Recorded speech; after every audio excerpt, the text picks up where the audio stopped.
1, and there we go. All right, guys, sorry for the minor delay. How's it going, everybody? Welcome back to another episode of Vagabond Dog Industry Chats. Today we have a very cool guest, Calin Adelean, from actually, I mean, your game is actually just listed under your name, but the game we're talking about is called Spaceflux. And for those of you who have been chilling in the stream, you've probably seen me like showing it occasionally. The Steam page has got these amazing videos of fractal-based arena shooter maps. And for those of you who are trying to wrap your head around what that exactly means, it is, imagine an arena shooter map that is embedded inside itself, embedded inside itself, embedded inside itself, and everybody is running around in all over the place shooting each other, and you've got iterations of yourselves above and below you in the fractal. It is a mind-bending concept, but it is a very fresh and interesting take on the genre, and it deals with some concepts that I find personally very interesting, and so I've been drawn to the game. So I wanted to welcome you to the show and thank you for making the game and taking the time to talk to us about it. And how are you doing? Thank you. I'm doing well. I like the way you explained it. I think you explained it really well. It's good. It's good. We nailed it. Is that anything? I mean, is there anything else you want to like? It's hard to like. This is a non-visual. It's just the two of us. So like, I would usually love to show a video or something of it, but that's not the format of the show. And so I guess a good way to describe. I mean, here I'll just drop the Steam link for you guys. You can go check it out yourselves. But I have a hard time explaining it too. Yeah, I can imagine. Like, how do you usually explain the game to people? Well, I say it's an arena shooter in impossible fractal geometry, where the map is contained within itself, and you moving towards the center takes you back to where you started. Right. That's an important piece to understanding how the recursive existence of the arena map works.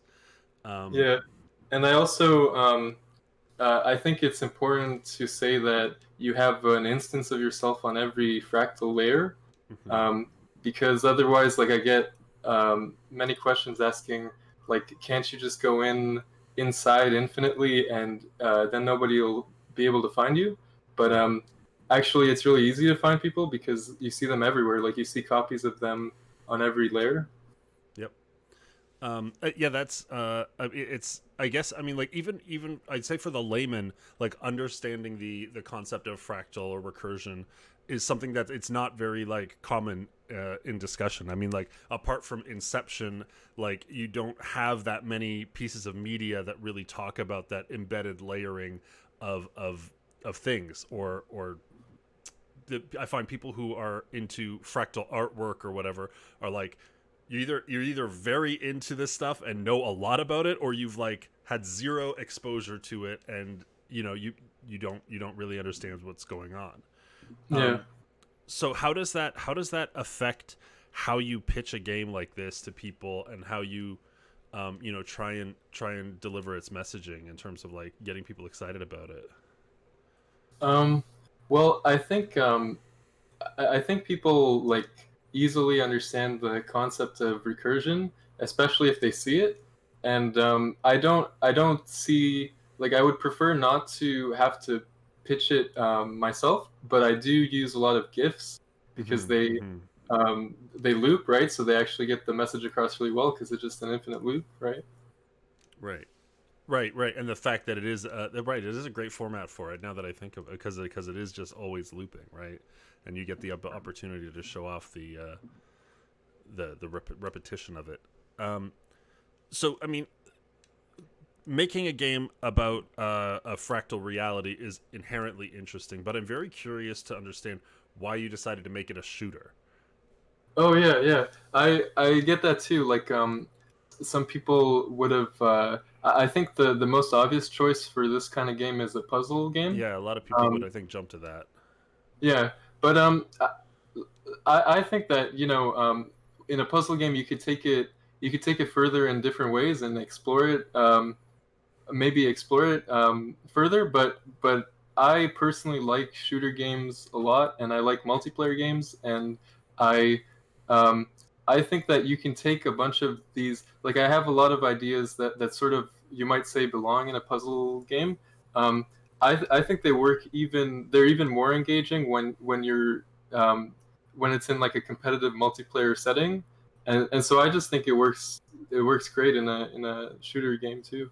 Right. So I mean, if it's that like, I mean, you're always going to make things. I think that you're drawn to as a creator in terms of play. Like, most of the developers we have on the show talk about, like, oh, I loved a lot of these games when I was growing up, and now I wanted to make one. Like, is shooters, I assume, have been a part of your personal play history? Oh yeah, yeah. And I would say like probably the most influential would be Halo. Right on. And so I would like to make a shooter that is um, very much like Halo. I kind of feel like that's sort of like my baseline for a shooter. Right on. It's a very very high bar for a baseline, but I just mean like the way because games in different shooters they sort of treat they have different sort of rules, mm-hmm. and I because I played so much Halo, I really am partial to like for example in Spaceflux there you have an ability um, which isn't like I did that because I was inspired by Halo Reach, and in that game it's like there are no classes. Right. You could have like a class-based shooter, but I didn't want to do that. I just wanted you to be able to mix and match your weapons with your ability and just have whatever you want. Right. And so abilities I thought were a cool idea. Yeah, I found playing it over the past. Was it two? It's been out in early access now for a week or 2 weeks. Like a week and a bit. Yeah, I mean, I played it since launch, and like I've already started finding favorite weapon combinations and abilities that I like to use and stuff like that. And hey, perhaps thank you for the raid, and hey, Empress, welcome everybody in the chat. I've already started finding like combinations of things that are like maybe they're not the best options. Like I haven't like gone in and figured out what the absolute most perfect combinations, but it's like my personal play style, and that's something I think I can really appreciate about games that have that sort of like loadout system. But at the same time, like a lot of this comes from like you have a lot of weird abilities and and very unique weapons. I think it's a lot more abilities in this game than one would think. Like you already hitting people with this fractal mapping, but then you've got portals, you've got like Fortnite style construction abilities, you've got decoy characters, an anti-gravity ability. I still don't know what the kamikaze ability does. I can't figure it out. And there's things. You just fly, and then when you hit something, you explode. And if you land on an enemy, it's a one-hit kill. And so kamikaze is like pretty OP, and I think I have to nerf that. There's a lot to like wrap your head around as a first player coming in, as a first time player coming in, even in a community that is still learning the game alongside me. It is a lot, and I want to ask, like, what was the process of making these abilities like? Was it just like, hey, I'm just gonna like do, like this is a cool idea, let's go, or like what was the methodology there? I mean, I have to admit, it was me getting another cool idea and going like, let's go. That was the methodology. Yeah. So then where does it come from? Just like you play Portal, and then there are now portals in the game. Like where did this? Oh yeah, I mean, it's like I have a list of whenever I see a cool mechanic in a game. I just have a few games that I really admire. Like I love Portal, and I just think the mechanic in Portal is like extraordinary. So I thought I wanted to do something like that. Right. And I thought anti-gravity, like there are games. There are a lot of games that do anti-gravity, but I don't really see it in shooters very often. Like I don't see that a shooter built around going upside down. Um, I don't know. It just I don't see it very often, so I thought that would be cool to add to. Right. Yeah, I mean, like I guess it can be like a little bit disorienting to have your entire perspective shifting 180 all at once. But it's like it is an interesting mechanic to play against. I personally find that one fun when all of a sudden they leap off the ground and invert, and now they're um, zooming away.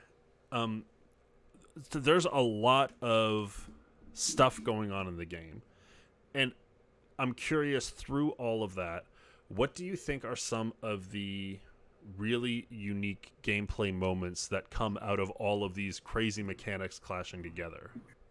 I think I need to start having like a highlight reel, like a plays of the week sort of thing, Okay. because I play with friends and and I wish I could remember what some of those moments are, but they were pretty ridiculous. Like I don't know, just I really like it when you can do a proper sofa setup and hit someone with the couch. You know the way to use the sofa gun is to place some and then have like a another weapon to switch out to and shoot it into your opponent, and it For does the like audience, the sofa gun is a gun that shoots out sofas.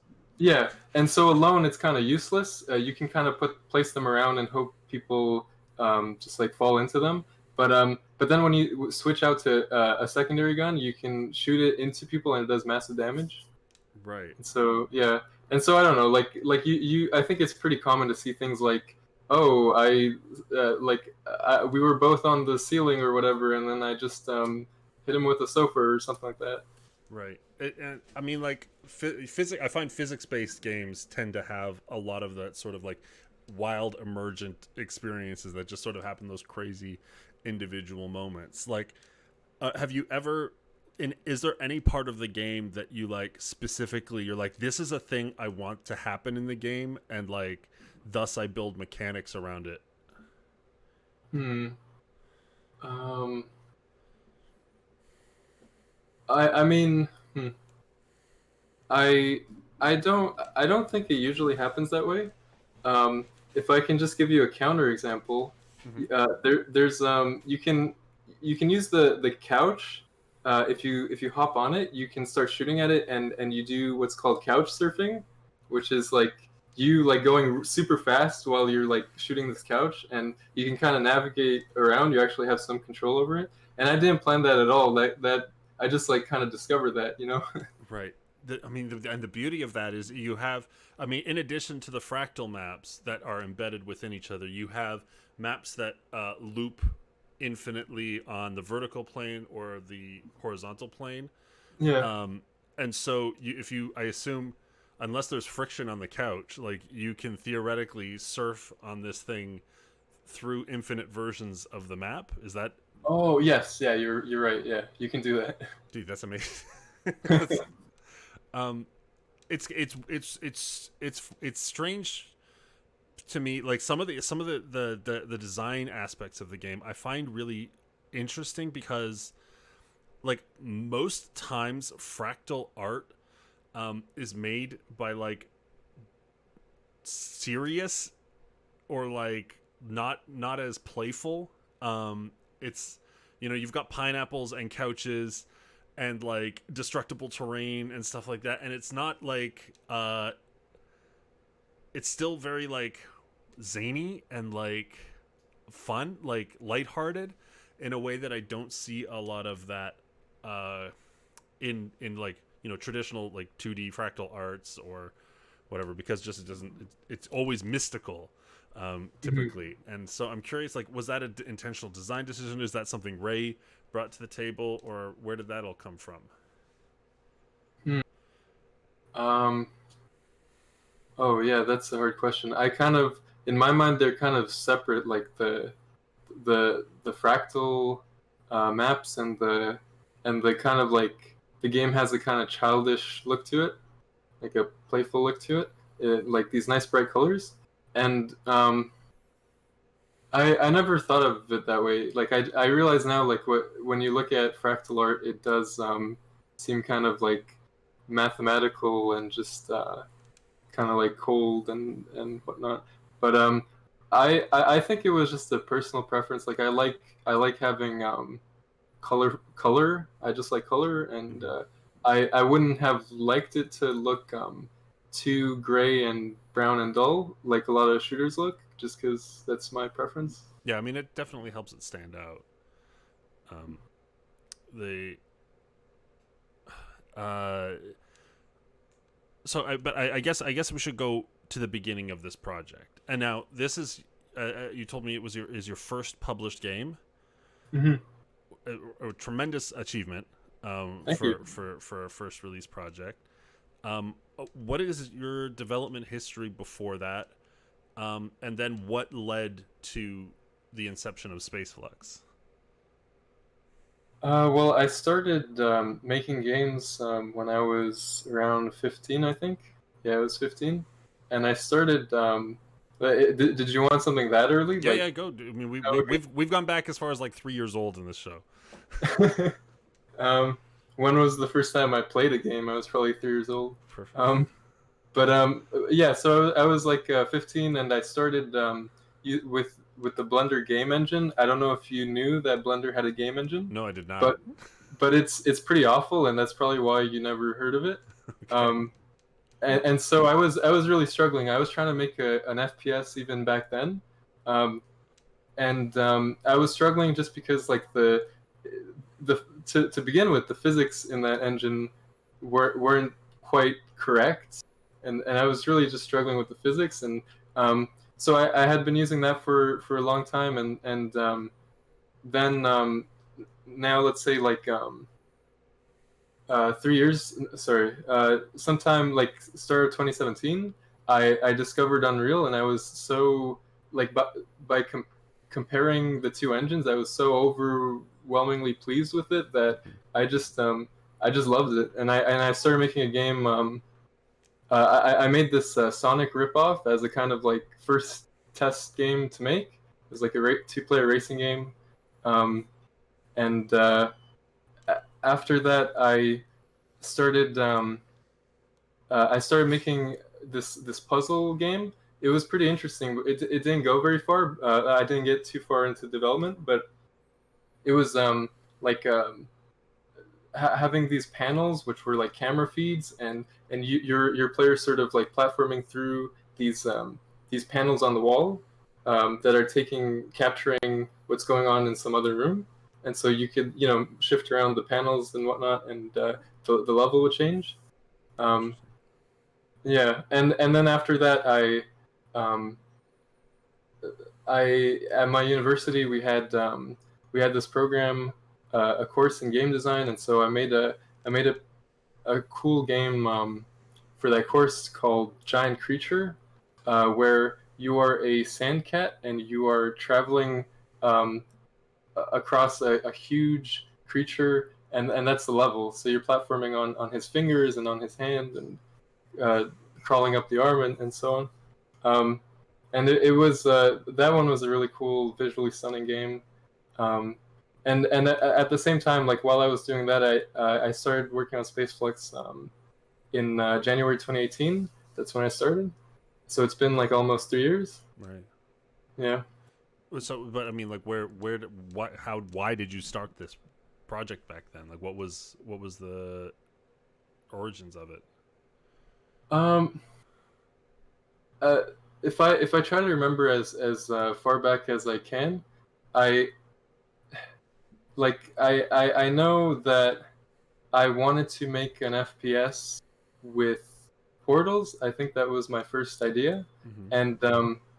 and and so that's why I started it. And then somewhere like very soon after, while I was making it, for whatever reason, I had the idea of making it destructible terrain. Mm-hmm. So it's sort of started with those two things, and soon after that, I I had the vertical loop idea, and so like my first game mode was the vertical loop, and I think just from going like I always loved coming up with game mechanics, and so just starting with something and continuing just brought on newer and newer uh, like game ideas, and eventually I think because I started with the loops, like the infinite loops, um, somehow like um, I spent like a lot of time thinking about that, and then I realized like there could be another game mode similar to the infinite loops, but whereas those are sort of the idea with those are just like you're copying the map with by translating it in uh, a certain direction and like tessellating it. Mm-hmm. Um, with the fractals, it would be more like you're copying it, and but you're instead of moving it from one place to another, you're shrinking or enlarging it, Mm-hmm. and surprisingly, that was like a coherent space as well. Um, and then I realized like you can have the way I think about those these like loops is that they're like they work on the basis of like symmetries. Like there's some type of symmetry. So like the horizontal loop is a tessellation or like a translation. The fractal is a scale. And I have mirror mode. If you ever had the time to check that out, that's a reflection symmetry. Oh yes, I played one mirror mode on the daycare level. I think no, Uh, or it was Sanctum. we played. I think we played it. I Mhm. played it against Ray. Um, but yeah, that's the one where like if you jump right far enough, like you'll intersect your other self and then transition to the other side. Yeah. Um, so I mean, if you're starting this game, being like, okay, I want to make a shooter with portals, and then you're like, okay, that's not good enough, or it's not the jam yet. I'm gonna add destructible terrain. Okay, that's not the game I want to publish either. Going forward and making the translation loop, across the horizontal plane or the vertical plane. Um, what was it about landing on the scaling uh, it loop that was like, okay, this has crossed the threshold of this is finally a game that I feel comfortable publishing, and this is the one I want to land on. If it wasn't portals, if it wasn't destructible terrain, if it wasn't the looping translation, what made the fractal system be the thing that like you wanted to anchor your game around? I think it was just the reaction. Um, the first time I made the game public, it was on Reddit and Twitter in April, and so people. So I posted about the fractals just because I had the feeling that this was the coolest thing in the game, and people really seemed to like that. And I noticed like when I like people like fractals in particular, and if I try to post about something else, it might not be as well received. You know Right. what I mean.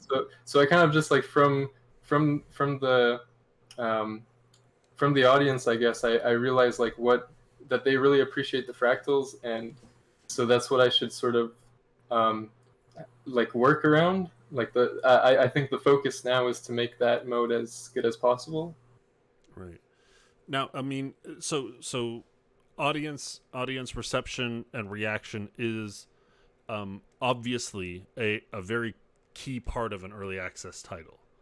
The iterative process by way of public forum, right? Like you've got an active Discord, you've got a lot of people, commenting on the game, responding to it, and then as an early access title, you are um, taking that feedback, making adjustments, releasing updates, so on and so forth.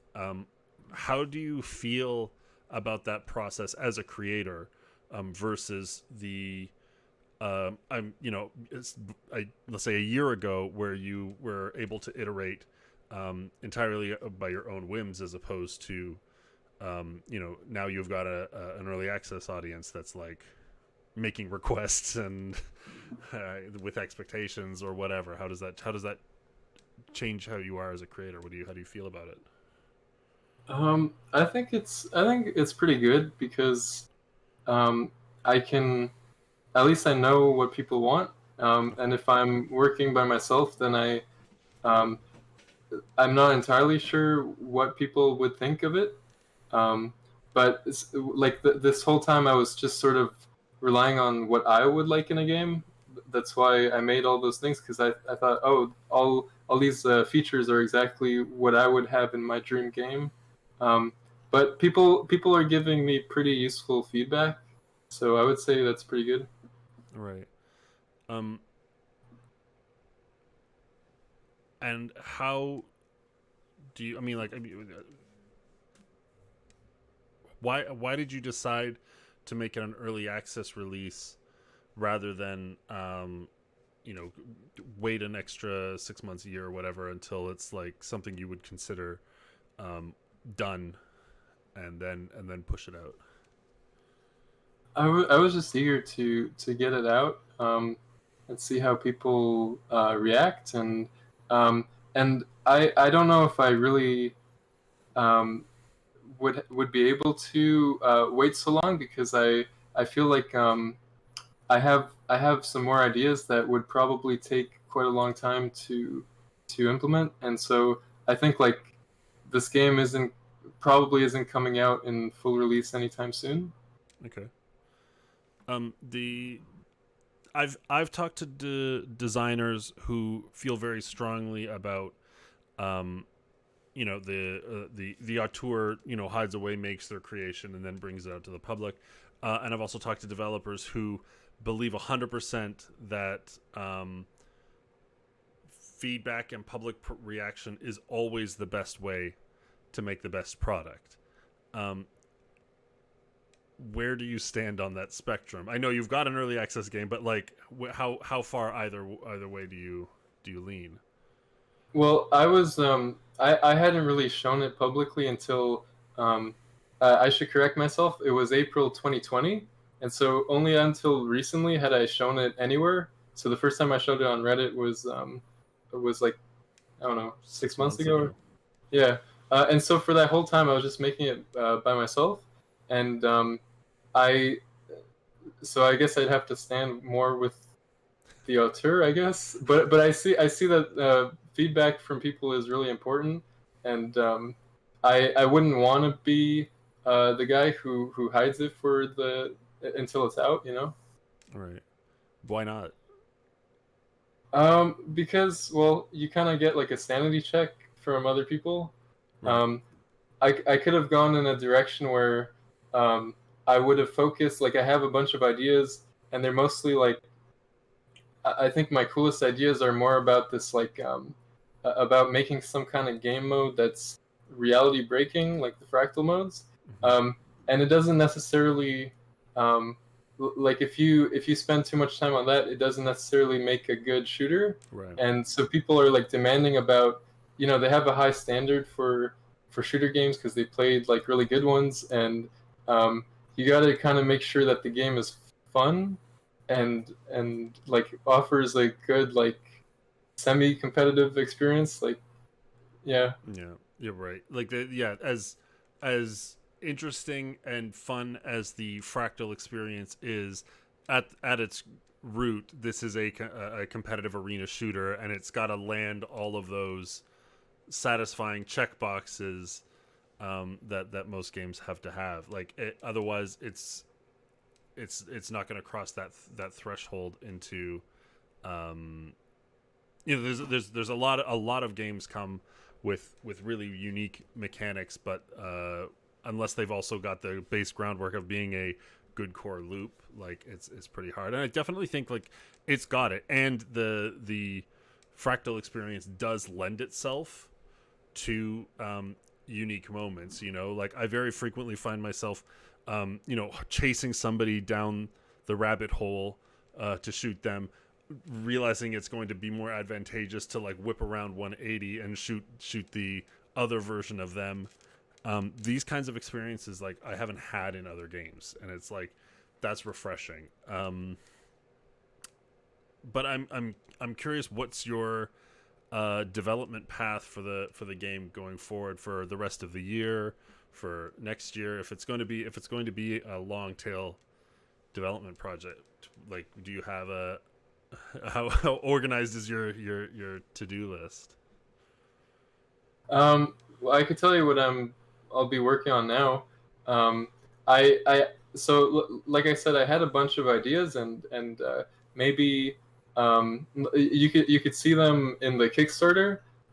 That's where I sort of outlined them as a roadmap, and they're kind of ambitious, but I'm not worrying about them right now. I just want to like right now, I'm just gonna make fix up the core game and focus on the fractal mode, and if those are like if those are like perfect, then I'd move on to the other parts of the game, like the other game modes. Um, and then when everything's looking like great as it is, I would like expand to some of the other game modes I had planned in the future. So I think it would take I don't know how much time, but I think it would take quite a long time. I didn't even realize the game was a Kickstarter project. Oh yeah. uh, how was that process for you? Oh, it was fantastic. Like I was kind of shocked actually that it did so well. I didn't have yeah I we hit our goal we hit our goal in about to be honest, I think we hit our goal in like 15 minutes. No But way. um and so yeah, I didn't know that there was so much like so many people wanted to support it, and that's why I set the like I was afraid that nobody would um, want to help us out. So I think I set the goal a little too low probably, Hmm. but I was just amazed, yeah, at Uh, the reception. and you think where like those people came just from Reddit and the gifs, or were there other big draws? Yeah, I'd say mostly Reddit and Twitter, and we had the trailer on YouTube, and so I'd say yeah, that's mostly where they came from. Interesting, interesting. Um, I've been curious to ask, outside of games, sorry, outside of this game, what media sort of inspired the interest in fractal geometry? Um, what media? Hmm. Um, I had seen some. Well, throughout this whole process, because it didn't start with the fractals, Right. but like while I was making the game, I stumbled upon some really cool like tech demos, like kind of like I even found some simulations. They weren't really games; they're just like simulations of uh, really weird geometries. Um, and maybe if I can give a shout out, I would say shout out to Xena Rogue. Okay. Um, I don't know if you've heard of him, but he he makes game engines with non-Euclidean geometry, and so he has a bunch of videos and a bunch of tweets that are just very hard to grasp. He's really good at what he does, and I feel like there's nobody else like him really that's um, sort of showing this like this mathematical stuff in a way that you can visualize and just like get it just by looking at it. Right. Yeah, this is a very interesting Twitter account. It's beautiful. Yeah. Um, the wow, yeah, cool, very cool. Um, Interesting. So, then what media outside of the fractal world do you consume, and what do you enjoy, and what fuels your creativity? Hmm. Just anything at all. Yeah, sure. Oh, that's hard. It's hard to think about that because it's so broad. I can't really. I mean, in games you mentioned Portal and Halo, so like the first Oh person yeah, experience is like a big deal for you. But yeah.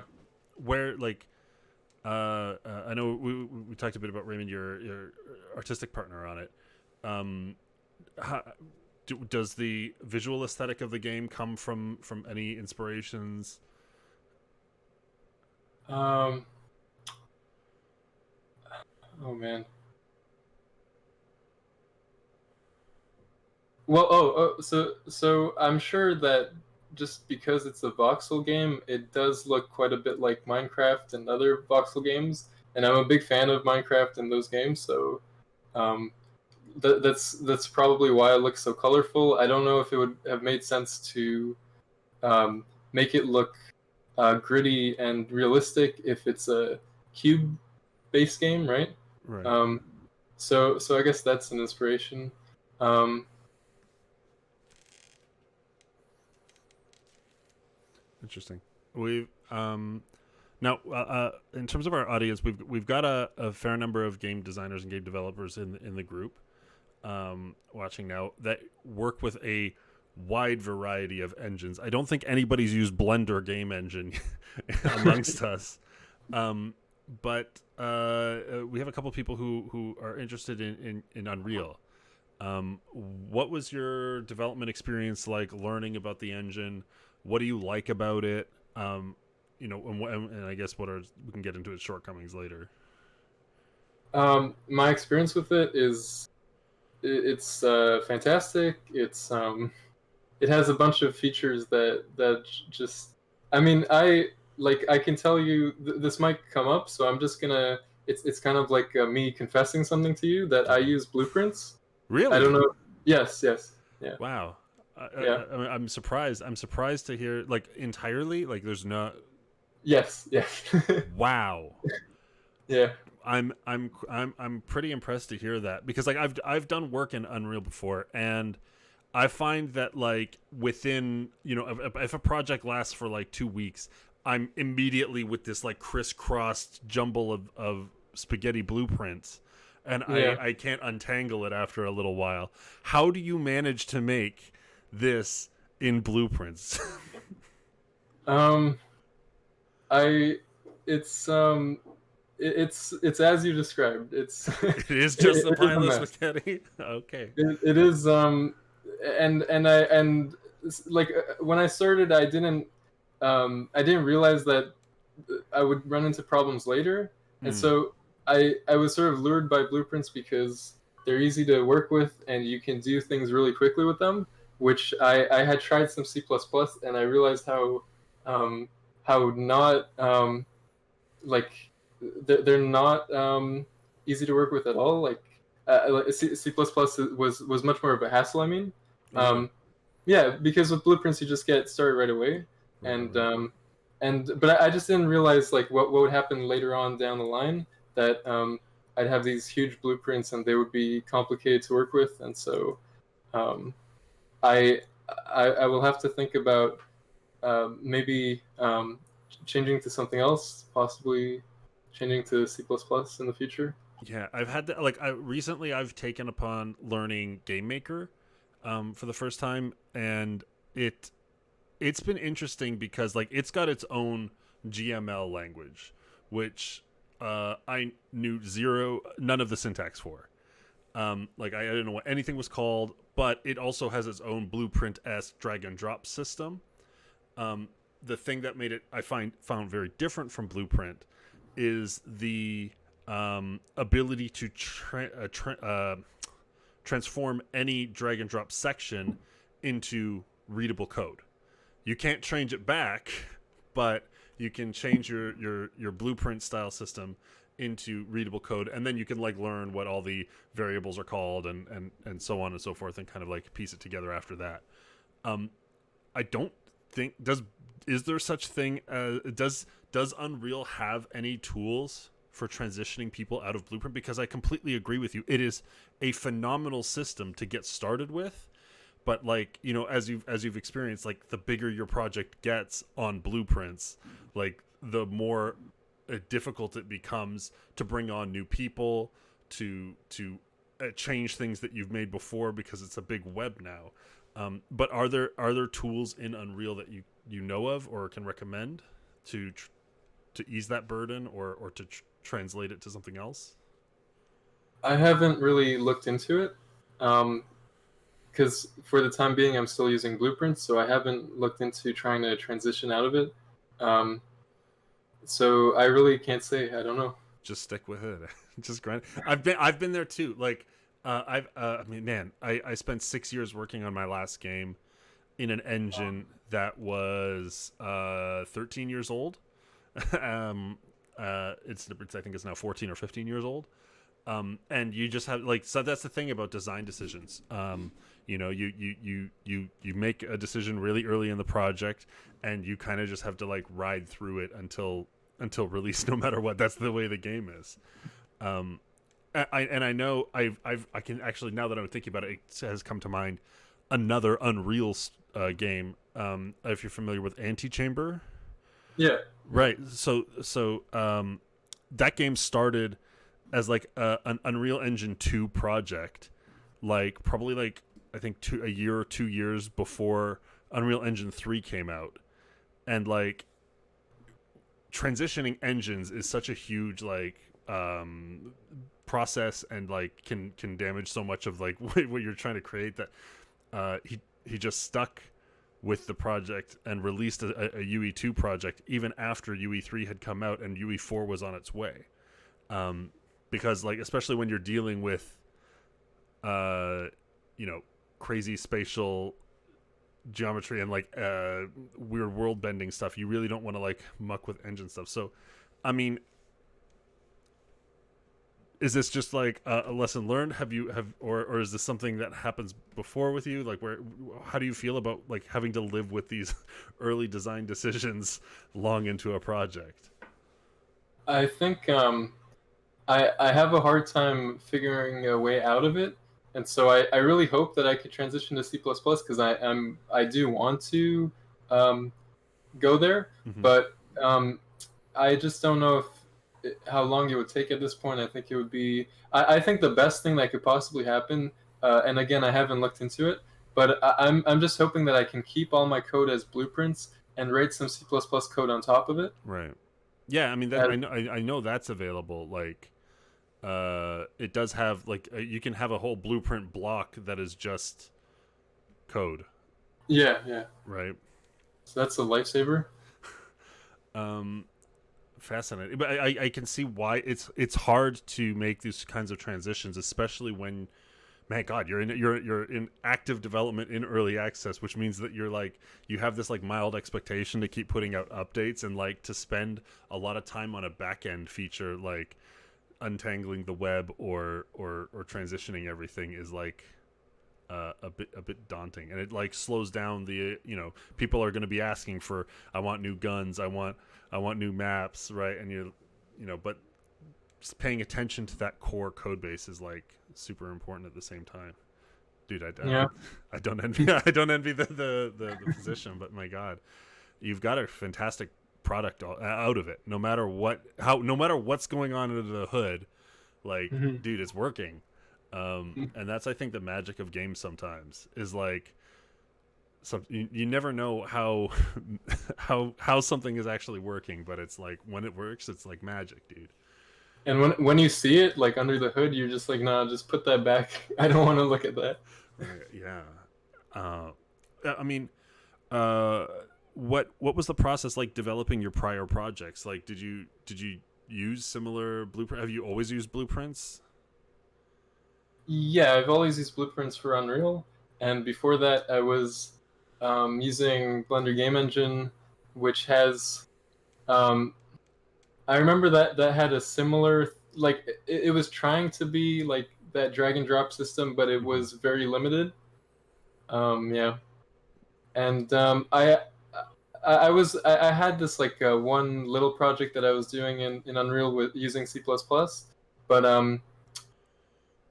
aside from that, I've pretty much always used blueprints. Really interesting.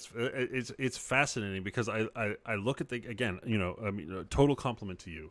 Like, I look at that game and my brain immediately thinks that it's like some I mean, I have no idea how massive your blueprints are, but you know, it really goes to show something that I like to preach on this channel is that, like, you know, using easy build tools doesn't limit you. You know, a lot of people, you know, they come into our community and they're trying to make games, you know, and they pick up something as simple as Twine or Game Maker and immediately think that because it's a limited tool that you can't do infinite crazy things with it. But man, God, you're proof of the opposite. Oh Um, yeah, yeah. I was always thinking like, am I gonna get into a situation where I have to use C++? And I was like about to. I think in a few cases I was about to start using C++, and then I realized, oh wait, I could still do that in Blueprints. Jesus, man, that's what a. You need to be in talks with Epic. They need you poster child for Blueprints because Jesus Christ. Yeah, I'll market it for them. Done. Get that Epic Game Store money. Go go go go go. Dude, that's incredible. And yeah, like I can completely relate to it because I've made so many design moves based off of I just want to get going. Mhm. Like um, you want to build your project. You don't want to like spend days reading documentation and like figuring out the exact order everything needs to go. You just want to build and like it's the real designer brain, taking over the developer. Um, it's crazy. Okay, but as someone who has done this, I must ask you if you have any advice for the people in the audience who are using tools like this, how to build the framework in a way that is going to be manageable. Any lessons, whether you've followed the lessons or not, um, anything that you can suggest or recommend to people who are either using blueprints or similar systems to build their games. Well, there are some guidelines for making the blueprints like not messy, where you shouldn't cross wires, and you should just comment everything, and uh, hmm, and use I don't know, use functions obviously. Um, yeah, I think not crossing wires is important. But I really don't. I can't say I've done that. Um, yeah, so I don't know if I'm really the best person to ask, but It's okay. It's fine. Don't cross the streams. It's perfect. That's enough. Um, man. Um, so with the game out now, um, you planning? I guess you're planning on working on this for a long while. Um, what are you looking forward to most in its development? Like, what about the future of it excites you? um, hmm. I I always have something to look forward to, but I have to just kind of like I think this is pretty exciting already. Um I I guess it's like um I'm just stopping now to realize like I actually have the fractals working, which I think is like the biggest accomplishment so far. I think that's really cool, and that was probably like what my goal was not too long ago. Um, but now I do have like I always have something to look forward to. Like I have some other ideas. Like one of them, I don't know if I should talk about them because they're not there yet. Sure. But yeah. Um, but yeah, one of the things I promised on the Kickstarter was the hyperbolic space. Okay. So I'm really looking forward to that, and I I can I can see how that would go down. Like I sort of have plans for it. It's just like I haven't started implementing it yet. What is hyperbolic space? Um, it's in the context of what I'm trying to do. I'll just like what I'm trying to do is like let's say comparatively simple. Um, all I really want to do is have it so that while you're going around in your world, there's actually like more space contained in a single place than there is in like normal Oh, Euclidean geometry. right. The cube room, the cube house that has 6 rooms in it. or six cube rooms in it. I'm not entirely sure what you're talking about, but it sounds like it. You could imagine you're in a cube, right? And there's a central pillar, and you can walk into 6 equally sized rooms. Even though there should only be space for 4, there are 6. There's room for 6. What's the channel's name?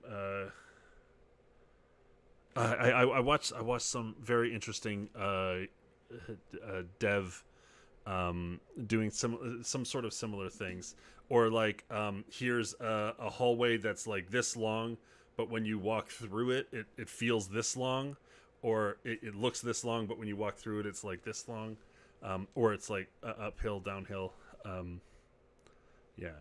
hyperbolic.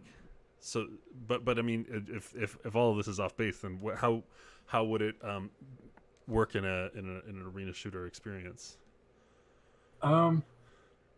Well, I think it would work in any type of game, and I don't see why it would. I mean, obviously, like the design of the maps would have to be built around this mechanic, but it can certainly work in a shooter. It's just another trippy mode, which I think like what makes it so interesting is like you have to be good at shooters, but then you also have to get used to this mode in particular and how the space works, and you need to sort of like know how to navigate it well. Right on. Well, man, it's an incredibly exciting project. I've been having a lot of fun playing the early access with the community. I'm gonna drop the link one more time for people to go and find the game. But dude, I want to thank you for coming on the show. Is there anything you want to leave the people with? Tell them more about this game. Can I give a shout out to the artist Raymond? Yeah, sure, absolutely. It's Raymond Parisian. You can find him on Twitch or Twitter as Radical Raymond with 2 D's at the end. Okay. I'm going to quickly find that link to give.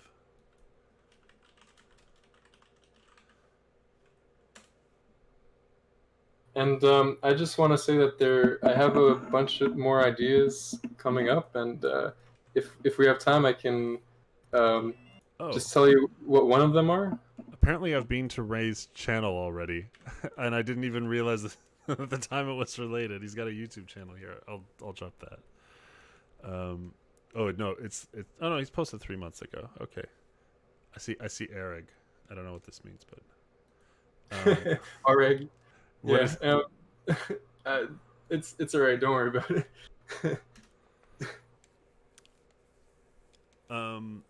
Yeah. Sorry, and sorry. While I was looking, I was distracted. What was? Oh, I just want to leave you with one last idea. Okay. Is like you know how you look around, and if you do a total of 360, right? You see everything around you. Yes. In your world. So imagine a space where you do 2 360, like 2 full turns, and like then you finally see everything around you. Because like the first turn was just like the first 360. Mm-hmm. You do a second turn and you see the rest of the world. That's interesting. Wait, so, but then, okay, in the context of a shooter, like if we're standing next to each other, right, and it takes me 2 full turns to see you. Does it? And it also takes you 2 full turns to see. Like if we're back to back. Mm-hmm. How do we ever? I think in that case, I guess in that case, when you're close enough that you're standing in roughly the same spot, you're gonna see them.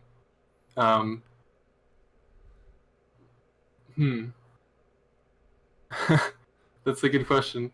I see. Like if you're looking at me and you're shooting at me, right? And am I going to have to turn twice in order to look behind me, right? Hmm. And to shoot back at you. Yeah, I see that. That's pretty cumbersome. What it could be is like um, to sort of have the same like just decrease the degrees of revolution. So like instead of 720 degrees, it could be something like 500 degrees, and so it would be a wider world than your regular 360, but it won't be so wide that you might run Right, right, into right, right, right, right. issues like that. Interesting. Dude, this is a wild development challenge. But it's exciting. I mean, it's one of those things that like people don't realize. Like when people talk about ray tracing, um, most people associate exclusively with reflections. But if you're tracing, like if you're actually tracing the ray of light, you can make curved um, light traces, right? And thus have completely different optical geometry that these new graphics cards are actually making possible.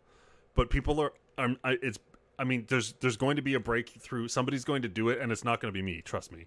But but if you're using ray tracing to alter the way that things are rendered, you can end up with like wild situations, like the hyper, like not like the hyperbolic geometry, but the uh, uh, uh, curved optical geometry. Um, anyway, That's really interesting. That's so cool. I never realized like the curved. You're like bouncing light off, and you could actually control how the light bounces and how it curves. That's really cool. yeah, but it right now only everybody's literally only using the tech to make reflections. So Yeah.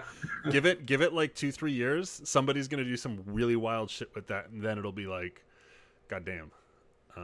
But anyway, Oh man. that's for the future and for more mind breaking stuff. Dude, it's so good talking to you. I'm looking forward to playing more. I'll be jumping in the Discord probably tomorrow to play some more games. Awesome. We should play together. Yeah, absolutely. Cool.